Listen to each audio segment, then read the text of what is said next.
नमस्कार दोस्तों। कतर की अदालत ने भारत के पूर्व नौसैनिकों को फांसी की सजा सुनाई थी, जिसे लेकर पूरे भारत में लोग परेशान थे।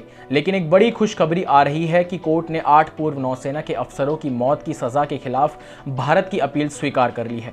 यह अपील कहीं ना कहीं इन 8 ऑफिसरों की जिंदगियों को लेकर एक बड़ी आशा की तरह है, जिसे पीएम मोदी, विदेश मंत्री एस जयशंकर और national security adviser Ajit Doval की कूटनीतिक प्रयासों के रूप में देखा जा रहा है। ये 8 पूर्व सैनिक वही हैं जिन्हें जासूसी के कथित मामले में सजा सुनाई गई थी।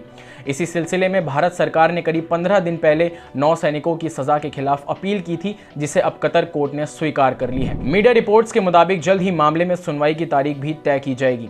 हालांकि इस मामले में अब तक कतर या भारत सरकार की तरफ से कोई आधिकारिक पुष्टि नहीं की गई है। आपको बता दें, कतर कोर्ट ने 26 अक्टूबर को 8 पूर्व नौसेना के अफसरों के लिए मौत की सजा का ऐलान किया था, जिस पर विदेश मंत्रालय ने हैरानी जताई थी और आश्वासन दिया था कि सरकार सभी कानूनी विकल्प तलाश रही है।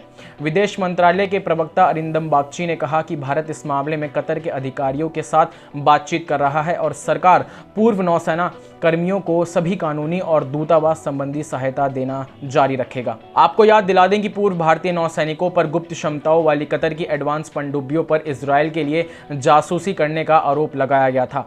हालांकि इस मामले की गोपनीयता को देखते हुए कतर की तरफ से इस मामले पर लगे चार्जेस डिस्क्लोज नहीं किए गए हैं।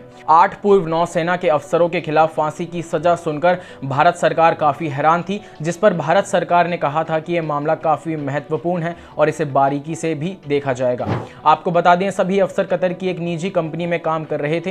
ये कंपनी कतरी एमिरी नौसेना को ट्रेनिंग और अन्य सेवाएं प्रदान करने का काम करती हैं। इस पूरे विवाद को भारत के लिए एक बड़ी कूटनीतिक चुनौती करार दिया जा रहा है।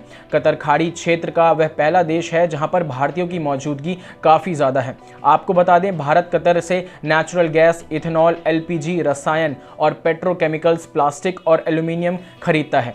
वित्त वर्ष 2021-22 में भारत और कतर के बीच 15.3 अरब डॉलर का कारोबार हुआ था।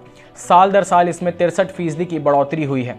आपको बता दें, 2021-22 में भारत ने कतर से 5.9 अरब डॉलर का नेचुरल गैस खरीदा था, जिससे हम देख सकते हैं कि भारत और कतर के बीच आर्थिक संबंध काफ़ी ज़्यादा मजबूत हैं। कतर में बसे भारतीय प्रवासी दोनों देशों के सामाजिक और आर्थिक परिवेशों का प्रतिनिधित्व करते हैं। कई विशेषज्ञ मानते हैं कि कतर में बसे भारतीय न केवल स्थानीय अर्थव्यवस्था में महत्वपूर्ण योगदान देते हैं, बल्कि एक तरह के सांस्कृतिक पुल के तौर पर भी काम कर रहे हैं।